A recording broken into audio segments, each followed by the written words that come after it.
حضرت عیسیٰ علیہ السلام کے 12 حواری تھے، جن میں سے ایک کو اللہ تبارک تعالیٰ نے سانپ بنا دیا۔ اس نے ایسا کون سا عمل کیا تھا کہ اللہ تبارک تعالیٰ نے اس کو سانپ کی شکل دے دی؟ یہ سارا تفصیلی واقعہ بتائیں گے آج کی اس ویڈیو میں۔ حضرت عیسیٰ علیہ السلام کے 12 حواری تھے۔ ان 12 حواریوں نے جب تورات اور انجیل میں آپ صلی اللہ علیہ وآلہ وسلم کی تعریف کو پڑھا تو وہ ایسے نبی ہیں جن کا اتنا بڑا مرتبہ ہے، تو ایک حواری کے دل میں آپ صلی اللہ علیہ وآلہ وسلم کی محبت جاگ اٹھی۔ جب اس نے نبی کریم صلی اللہ علیہ وآلہ وسلم کی اتنی تعریف سنی تو اس نے دل میں آپ صلی اللہ علیہ وآلہ وسلم سے ملاقات کی خواہش پیدا ہوئی، تو آپ صلی اللہ علیہ وآلہ وسلم کے ہاتھ پر ہاتھ رکھ کر بیعت ہونے کی خواہش جاگی۔ تو اس نے حضرت عیسیٰ علیہ السلام سے التجا کی کہ حضرت عیسیٰ علیہ السلام اللہ تبارک تعالیٰ سے یہ دعا کریں کہ وہ اس حواری کو آپ صلی اللہ علیہ وآلہ وسلم کے پیدا ہونے تک زندہ رکھے۔ تو حضرت عیسیٰ علیہ السلام نے اللہ تبارک تعالیٰ سے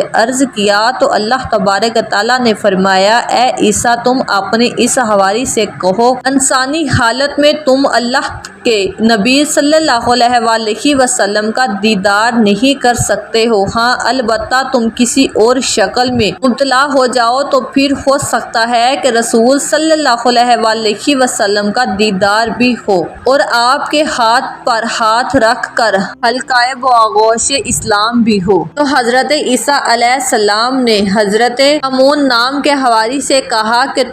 انہوں نے عرض کیا کہ اے وہ اللہ، میں اس بات کو پسند کرتا ہوں کہ اللہ کے نبی صلی اللہ علیہ وآلہ وسلم اور میری ملاقات ہو جائے، کسی اور شکل میں تبدیل ہونا پڑے، مجھے یہ بات منظور ہے۔ تو اس وقت اس نے حضرت عیسیٰ علیہ السلام سے کہا کہ اے اللہ تبارک تعالیٰ مجھے کون سی شکل دے گا؟ تو حضرت عیسیٰ علیہ السلام نے کہا کہ اللہ تبارک تعالیٰ تمہیں سانپ کی شکل دے گا۔ روایات میں آتا ہے کہ اسی وقت وہ حواری انسان کے بجائے سانپ بن گیا۔ حضرت عیسیٰ علیہ السلام نے ان سے فرمایا کہ 600 سال کے بعد سرکار دو عالم حضرت محمد مصطفیٰ صلی اللہ علیہ وآلہ وسلم 571 میں پیر کا دن 22 اپریل 4:30 پر صبح مکہ مکرمہ حضرت آمنہ رضی اللہ تعالی عنہا کے مکان میں پیدا ہوں گے۔ 40 سال 6 ماہ 10 دن میں اللہ تبارک تعالیٰ انہیں خلوت نبوت سے سرفراز فرمائیں گے اور 13 سال تک آپ صلی اللہ علیہ وآلہ وسلم مکی دور میں تعلیم و تربیت کا کام کریں گے۔ ان کی قوم آپ صلی اللہ علیہ وآلہ وسلم کو ستائے گی، یہاں تک کہ آپ کو قتل کے ڈر پہ بھی ہو جائیں گے۔ اس وقت اللہ کا حکم ہوگا مکہ مکرمہ سے مدینہ منورہ ہجرت کریں، اور جب مکہ مکرمہ سے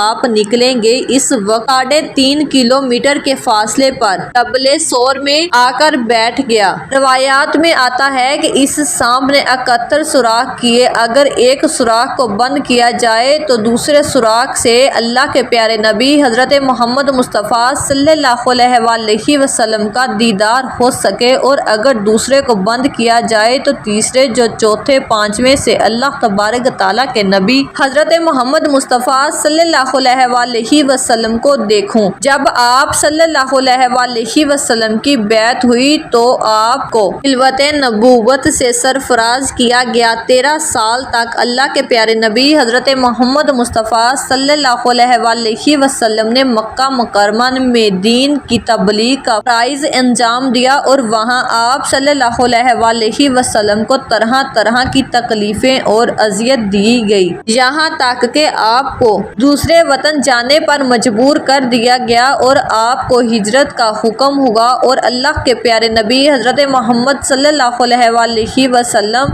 حضرت ابو بکر صدیق رضی اللہ تعالی عنہ کے مکان پر پہنچے اور فرمایا کہ اللہ تبارک تعالیٰ نے ہمیں حکم دیا ہے کہ حضرت ابو بکر صدیق رضی اللہ تعالی عنہ نے عامر بن بحیرہ جو آپ کے غلام تھے ان کو بلایا اور ان کے جو اونٹ ہیں وہ بھی لائیں گے، اور فرمایا یا رسول اللہ صلی اللہ علیہ وآلہ وسلم ان اونٹوں میں جو اونٹ آپ کو پسند ہے آپ وہ لے لیجئے۔ اللہ کے پیارے نبی حضرت محمد مصطفیٰ صلی اللہ علیہ وآلہ وسلم نے ایک اونٹ اونٹ کا انتخاب کیا اور پیسے دینے چاہے تو حضرت ابو بکر صدیق رضی اللہ تعالی عنہ نے فرمایا میں بھی اور میرا مال بھی سب آپ کا ہے، اور آپ پھر اللہ کے نبی صلی اللہ علیہ وسلم اور حضرت ابو بکر صدیق رضی اللہ تعالی عنہ مکہ مکرمہ سے ہجرت کے لیے نکلے اور آپ اس وقت کو کوہ شدین پر پہنچے۔ یہ مکہ مکرمہ کا ایک پہاڑ ہے۔ 60,000 پہاڑ اللہ تبارک تعالیٰ نے مکہ مکرمہ میں اتارے، اور حدیث میں لکھا ہے کہ سب سے پہلا پہاڑ جو دنیا میں اتارا گیا وہ جبل ابو قبیس ہے جو حرم پاک سے بالکل سامنے ہے۔ اللہ کے پیارے نبی حضرت محمد مصطفیٰ صلی اللہ علیہ وسلم کوہ شبین پر پہنچے اور کہا اے شابین تو مجھے اپنے اندر پوش کر دے، تو اس نے کہا یا رسول اللہ صلی اللہ علیہ وسلم میں آپ کو چھپا نہیں سکتا، آپ کسی اور غار کا انتخاب کیجئے۔ تو اللہ کے پیارے نبی حضرت محمد مصطفیٰ صلی اللہ علیہ وسلم نے کہا اے شابین کیا بات ہے، تو میری اس بات کو کیوں نہیں قبول کرتا؟ تو اس نے کہا کہ یا رسول اللہ صلی اللہ علیہ وسلم آپ اگر میرے اندر چھپ جائیں اور مشرکین مکہ شابین سے آپ کو نکالیں اور اللہ نہ کرے کہ آپ کو وہ قتل کر دیں، تو رسول اللہ صلی اللہ علیہ وسلم کل قیامت کے دن اللہ تبارک تعالیٰ امت سے پوچھیں گے شابین تم سے اتنا بھی نہ ہو سکا کہ تم میرے رسول صلی اللہ علیہ وسلم کی حفاظت کر سکے، تو کہیں اسی وجہ سے اللہ مجھے جہنم میں نہ ڈال دے۔ یا رسول اللہ صلی اللہ علیہ وسلم آپ کسی اور غار کا انتخاب کیجئے۔ اللہ کے نبی صلی اللہ علیہ وسلم وہاں سے نکلے اور وہاں سے سیدھے 300 کلومیٹر کے فاصلے پر جبل سور ہے۔ اللہ کے نبی وہاں چھپ گئے اور اس جگہ وہ سانپ بھی تھا جو آپ صلی اللہ علیہ وسلم کو دیکھنے کے لیے تڑپ رہا تھا، اور ادھر جس سانپ نے حضرت ابو بکر صدیق رضی اللہ تعالی عنہ کو کاٹا تھا وہ وہی حضرت عیسیٰ علیہ السلام کا حواری یعنی حضرت شامون تھا، جو سانپ کی شکل اختیار کر کے آپ صلی اللہ علیہ وسلم کا سالوں سے انتظار کر رہا تھا، اور اس طرح اس نے وہاں آپ صلی اللہ علیہ وسلم سے ملاقات کی۔ امید ہے کہ آپ سب کو ہماری آج کی ویڈیو پسند آئی ہوگی۔ اگر آپ کو ہماری ویڈیو پسند آئی ہو تو ہماری ویڈیو کو لائک اور شیئر ضرور کیجیے گا۔ اس طرح کی ہماری ویڈیو دیکھنے کے لیے ہمارے چینل کو ضرور سبسکرائب کریں۔ شکریہ۔